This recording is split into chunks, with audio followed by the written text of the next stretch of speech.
కార్యక్రమాన్ని ఆర్గనైజ్ చేస్తున్న అజిమ్ ప్రేమ్జీ ఫౌండేషన్ తరఫు నుంచి వచ్చిన ఎంఎస్ఆర్ గారికి, డిడబ్ల్యూ గారికి, సిడిపిఓస్ అందరికీ, సూపర్వైజర్స్, అంగన్వాడీ టీచర్స్ అందరికీ కూడా నమస్కారం తెలియజేస్తున్నాను. చాలా మంచి కార్యక్రమం. ఇంతకుముందు కూడా ఆందోళనలో ఏదైతే ప్రాజెక్టుకి సంబంధించిన pre school activities, refresher courses and training సెషన్స్కి నేను కూడా అటెండ్ అవ్వడం జరిగింది. అంగన్వాడీ టీచర్స్ అందరూ కూడా ఎంతో ఉత్సాహంతో టీచింగ్ లెర్నింగ్ మెటీరియల్ తయారు చేయడం, టీచింగ్ లెర్నింగ్ మెటీరియల్ వాడడం, పిల్లలకి ఏ విధంగా చెప్తే వాళ్ళు యాక్టివ్గా గ్రాస్ప్ చేస్తారు అన్న కోణంలో టీచర్స్ ఆలోచించి చదువులు చెప్పడం అన్నది చాలా మంచి కార్యక్రమం. సో ఈ కార్యక్రమాన్ని సపోర్ట్ చేస్తున్న అజిమ్ ప్రేమ్జీ ఫౌండేషన్ వారికి ధన్యవాదాలు తెలియజేస్తున్నాను. అంగన్వాడీ సెంటర్ అన్నది క్షేత్రస్థాయిలో ఎంతో కీలకమైన సేవలు సమాజానికి అందిస్తూ ఉన్నది. ఒకటి, ప్రెగ్నెంట్ అండ్ లాక్టేటింగ్ మదర్స్కి సంబంధించిన పౌష్టికాహారంతో స్టార్ట్ చేసుకొని చిన్నారులు 3 to 6 years మధ్య ఉన్న చిన్నారులకు ఎర్లీ చైల్డ్హుడ్ ఎడ్యుకేషన్లో ఫౌండేషన్ అన్నది అంగన్వాడీ సెంటర్స్లోనే పడుతుంది. ఇంత కీలకమైన సేవలు అందిస్తున్న అంగన్వాడీ సెంటర్లలో పనిచేస్తున్న అంగన్వాడీ టీచర్స్ అందరికి కూడా ట్రైనింగ్ ద్వారా సపోర్ట్ ఇవ్వడం, ఇన్ఫ్రాస్ట్రక్చర్ సపోర్ట్ ఇవ్వడం అన్నది కూడా చాలా ముఖ్యం. సో ప్రతి అంగన్వాడీ సెంటర్లో కూడా మొత్తం ఇన్ఫ్రాస్ట్రక్చర్ అంతా కూడా ప్రాపర్గా ఉండాలి. ఫస్ట్ బిల్డింగ్ ప్రాపర్గా ఉండాలి, అక్కడున్న వాష్రూమ్స్ ఉండాలి, వాటర్ సప్లై ఉండాలి. సో ఇవన్నీ కూడా ఉండే విధంగా మనము ఏర్పాటు చేసుకోవాలి. సో డిపార్ట్మెంట్ నుంచి మనకు రెనోవేషన్ కోసమైనా, టాయిలెట్స్ కోసమైనా, వాటర్ సప్లై కోసమైనా ఫండ్స్ అన్నవి వస్తూ ఉన్నాయి. కాబట్టి ఎక్కడైనా ఇన్ఫ్రాస్ట్రక్చర్ సంబంధించి సమస్యలు ఉంటే ఇమీడియట్గా సూపర్వైజర్, సిడిపిఓస్ దృష్టికి తీసుకొని ఆ సమస్యలన్నీ కూడా త్వరగా రిజాల్వ్ అయ్యే విధంగా డిడబ్ల్యూఓ వారికి తెలియజేస్తూ మీరు మీ సెంటర్స్ ఇన్ఫ్రాస్ట్రక్చర్ ముఖ్యంగా ప్రాపర్గా ఉండే విధంగా మీరు ఏర్పాటు చేసుకోవాలి. ఆ తర్వాత మీకు ఇచ్చే కిట్స్ ఏదైతే డిపార్ట్మెంట్ తరఫున స్పీకర్స్ ఇచ్చారు, different types of story books ఇచ్చారు, ప్లే మెటీరియల్ ఇచ్చారు, అవన్నీ కూడా పిల్లలకి చూపించి పిల్లలతో ఆడిపించడం, పిల్లల్ని యాక్టివ్గా ఎంగేజ్ చేయడం వంటివి చేయాలి. సో ఈ కిట్ అన్నది ఆ స్టోరీ బుక్స్ కానీ ఆ కంటెంట్ కానీ చాలా బాగుంది.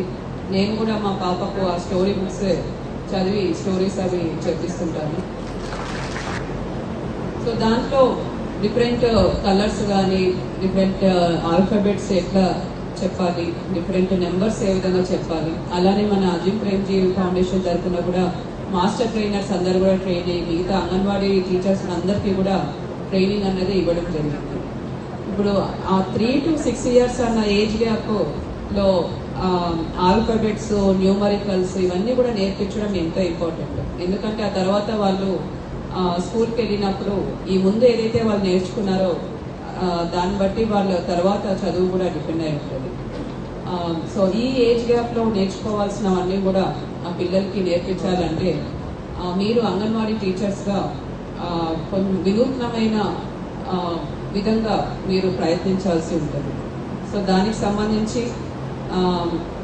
ఆల్రెడీ ఏ విధంగా చెప్తే పిల్లలకి అర్థమవుతుంది, కొన్ని ప్లే ఐటమ్స్ వాడి నేర్పించడం, క్రాఫ్ట్ ఐటమ్స్ వాడి నేర్పించడం, లెర్నింగ్ మెటీరియల్ తయారు చేసుకోవడం, ఇవన్నీ కూడా చాలా ముఖ్యం. ఇవన్నీ వాడితే ఒకటి మీకు కూడా ఒక కొత్త ఉత్సాహం అని ఉంటుంది. లేదంటే రెగ్యులర్గా ఊరికే చదవడం, చెప్పడం కాకుండా మీరు కూడా యాక్టివ్గా ఇన్వాల్వ్ అవుతారు. పేరెంట్స్కి కూడా మీరు చెప్పగలుగుతారు. ఇందాక ఒక అంగన్వాడీ టీచర్ చెప్పారంట, ఇవన్నీ చేయడం వల్ల మాకు కూడా సమాజంలో గౌరవం అన్నది ఇంకా పెరిగింది, మేము చేసిన పనులకు మాకు గౌరవం ఇస్తున్నారు, బాగా ఉంది అని. కాబట్టి మీరు ఏదైతే పని చేస్తున్నారో ఆల్రెడీ అది ఎంతో ముఖ్యమైన పని మీరు క్షేత్రస్థాయిలో చేస్తున్నారు. దాన్ని ఇంకా కొంచెం మీరు ఈ విధంగా ఎఫర్ట్స్ పెడితే, ఈ ట్రైనింగ్ని సద్వినియోగం చేసుకొని మీరు ఎఫర్ట్స్ పెడితే ఇంకా కూడా మీ సర్వీసెస్ చిన్నారులకైనా, ప్రెగ్నెంట్ లేడీస్కైనా ఇవ్వగలుగుతారు. సో ఒకటి ఇన్ఫ్రాస్ట్రక్చర్, తర్వాత చదువు బాగా చెప్పడం. ఆ తర్వాత మీ అంగన్వాడీ సెంటర్లో పిల్లలు ఎవరైతే ఉన్నారో కొంతమంది సివియర్లీ మాల్న్యూట్రిషన్ ఉంటారు, కొందరు సివియర్లీ స్టంటెడ్ ఉంటారు, అండర్ వెయిట్ ఉంటారు. సో వారి మీద స్పెషల్ ఫోకస్ అన్నది పెట్టాల్సి ఉంటుంది. ఎందుకంటే పిల్లలు పౌష్టికాహారం మొత్తం ప్రాపర్గా ఉంటేనే వారు చదువులో కూడా రాణిస్తారు. ఎవరికైనా పౌష్టికాహారం లోపం ఉంటే మాత్రం చదువులో వెనకబడతారు, మీరు చెప్పింది అర్థం చేసుకోలేరు, అండ్ ఆటలు పోటీలు అన్నిట్లో కూడా వెనకబడి ఉంటారు. కాబట్టి మీ సెంటర్లో అటువంటి పిల్లలు ఎవరైనా ఉంటే మీరు పర్సనల్గా వారిని ఓనప్ చేసుకొని వారికి బాలామృతం ప్లస్ అందించడం కానీ, ఆ పేరెంట్స్తో ఆ ఇంట్లో ఎవరైతే అమ్మనో వాళ్ళ అత్తనో నానమ్మనో ఎవరు ఉంటారో వారికి చెప్పడం కానీ, వారికి ఫుడ్ బాగా పెట్టే విధంగా కౌన్సిలింగ్ ఇవ్వడం కానీ ఇంట్లో వాళ్ళకు. ఒకవేళ ఈ ఎఫర్ట్స్ అన్ని చేసినా కూడా ఆ పౌష్టికాహారం లోపం అన్నది పోకపోతే వారికి మెడికల్ అటెన్షన్ కూడా ఇవ్వడం. సో ఇవన్నీ కార్యక్రమాలు అన్నది చేయాల్సి ఉంటుంది. సో మీ సెంటర్లో ఇటువంటి చిన్నారులు ఎవరైనా ఉంటే వారిని గుర్తించి తప్పకుండా వారికి మంచి పౌష్టికాహారం అందించే విధంగా మీరు స్పెషల్ ఎఫర్ట్స్ పెట్టాలి. పేరెంట్స్ కౌన్సిలింగ్ కూడా మీరు ఇవ్వాల్సి ఉంటుంది.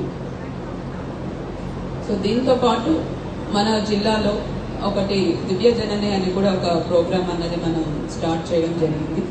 దివ్యజనని ప్రోగ్రాంలో ఒక 50 అంగన్వాడీ సెంటర్స్ మనం తీసుకొని వారికి ఈ మాడ్యూల్లో ట్రైనింగ్ అన్నది ఇప్పించి ప్రెగ్నెంట్ మదర్స్ ఏ విధంగా వాళ్ళ మైండ్ సెట్ ఏ విధంగా ఉండాలి, వాళ్ళు మైండ్ సెట్ రిలాక్స్డ్గా ఉండాలి, ఏ విధంగా వాళ్ళు భోజనం చేయాలి, ఫ్యామిలీలో ఏ విధంగా అంతా కూడా మీకు ట్రైనింగ్ ఇవ్వడం జరిగింది.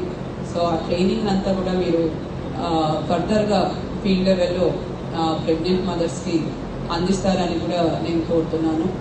సో ఓవరాల్గా మన జిల్లాలో వినూత్నమైన కార్యక్రమాలు చాలా వరకు టేకప్ చేస్తున్నాం కాబట్టి మీరు కూడా అదే ఉత్సాహంతో బాగా పనిచేసి ఈ కీలకమైన సేవలు ఇంకా కూడా మరింత బాగా ఇస్తారని కూడా కోరుతూ సెలవు తీసుకుంటున్నాను. Hi everybody, this is Kiriti Damaraju. Like, share and subscribe to Saira TV.